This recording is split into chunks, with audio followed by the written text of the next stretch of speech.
প্রিয় বন্ধুরা, যে যেখান থেকে দেখছেন প্রত্যেককে জানাই সালাম। আসসালামু আলাইকুম রহমতুল্লাহ বারাকাতুহ। আজকে আপনারা যেটা দেখছেন এটা হলো একটি থাই জাম্বুরা।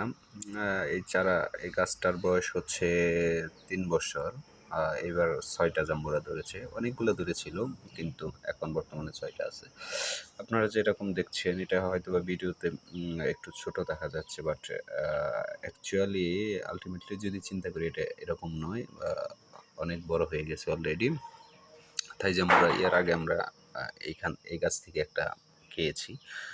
আলহামদুলিল্লাহ মোটামুটি ভালোই ছিল। আশা করি এবারও যে পরিমাণ সাইজ হয়েছে এবং ভিতরে অনেক লাল থাকে, থাই জাম্বুরাটা অনেক সুস্বাদু থাকে। আহ, বর্তমানে যে সাইজটা হয়েছে আলহামদুলিল্লাহ অনেক বড় হয়ে গেছে। সো এখন দেখতেছেন যে এই আমটা আশ্বিন মাস বা এরপরেও এই আমটা পাকে। আমটা অনেক ভালো এবং অনেক সুস্বাদু একটা আম। আপনারা দেখছেন সিলটেস লেবু আসতেছে। এই লেবুটা অনেক রসালো হয়ে থাকে, অনেক রস হয়ে থাকে সিলটেস লেবুতে। এটা সিলেটি একটা লেবু। এটা প্রচুর পরিমাণ রস থাকে।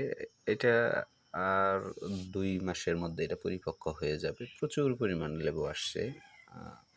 আমার বাগানে লেবু প্রায় 70 থেকে 80টা লেবু গাছ আছে। সিলটেস, আপনি কাগজি লেবু যেটাকে বলি আমরা, কাগজি লেবু আছে। খুব সুন্দর, প্রচুর পরিমাণ রস হয়।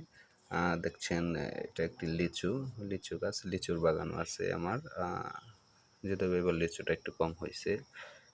ফল, এই যে একটা ফল দেখছেন থাই সবেদা, থাই শরীফা।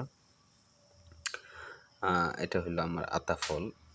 দেখেন ছোট একটি গাছে অলরেডি ফুল আসছে। এটা পাপায়া, কেবল রোপণ করা হয়েছে। আশা করি 2-3 মাসের মধ্যে ফলন পাওয়া যাবে। এটা দেশি একটা জাত, এটা বিদেশি না, এটা দেশি নর্মাল আমরা যেটা ন্যাচারাল খাই বা ন্যাচারাল আমরা বলি এটা। এটা একটি মালটা গাছ। মালটা যদিও বা এর আগে ধরছে কিন্তু এইভাবে খাওয়া যায়নি, কিন্তু এইবার মোটামুটি আলহামদুলিল্লাহ ভালো ধরছে মালটা। এবং মালটার স্বাদটা অনেক ভালো। এটা দেখছেন এটা একটি পিঙ্ক কাঁঠাল। এটা ভিতরে কালারফুল হবে, কাঁঠালটা পিঙ্ক কালারের। দেখছেন এটা হচ্ছে কাগজি লেবু। আলহামদুলিল্লাহ কাগজি লেবু আমার 3 থেকে 4টা গাছ আছে, প্রচুর পরিমাণ ধরে কাগজি লেবু এবং এটার সাইজটাও অনেক বড় হয়। এটাও কলপের গাছ ছিল, এটা একটা কলপ থেকে নেওয়া ছিল, এটা বিচি না। এই দেখতেছেন এটা হলো আশ্বিনী আম, যেটা আশ্বিন মাসে পেকে থাকে। এই গাছটার বয়স 1 বছর, আমি গত বছরই বুনি। এটাও তাই আশ্বিনী আমটা। এটা 1 বছর হয়েছে, একটা করে আম রেখে দিয়েছি, যেহেতু আমাকে বলে দিয়েছিল এই আমটা অনেক লেটে ধরে বা লেটে আসবে, কিন্তু আলহামদুলিল্লাহ খুব তাড়াতাড়ি আসছে। এটা হচ্ছে আমার আম্রপালি, গত বছরের চারা। আলহামদুলিল্লাহ ভালোই হয়েছে। প্রত্যেকটা গাছে আমি 1-2টা করে আম রাখছি, যেহেতু আম্রপালি 1-2টা চাইলে রাখা যায়, এর জন্য আমি 1 বা 2টা করে আম রেখে দিয়েছি। যেহেতু আমি গতবার যে আম্রপালি চারাগুলো বুনেছি প্রত্যেকটাই আম আসে নাই, আমার কয়েকটা গাছে আম আসছে আর বাকিগুলো এখনো আসে নাই। ফুল আসছিল বাট মুকুল আসছিল কিন্তু আম থাকে নাই, কারণ আপনারা জানেন এবার প্রচুর পরিমাণ বৃষ্টির মুখে ছিল না, বৃষ্টি আসছিল না, যে কারণে বৃষ্টি না আসার কারণে এই মুকুলগুলো পড়ে যায়।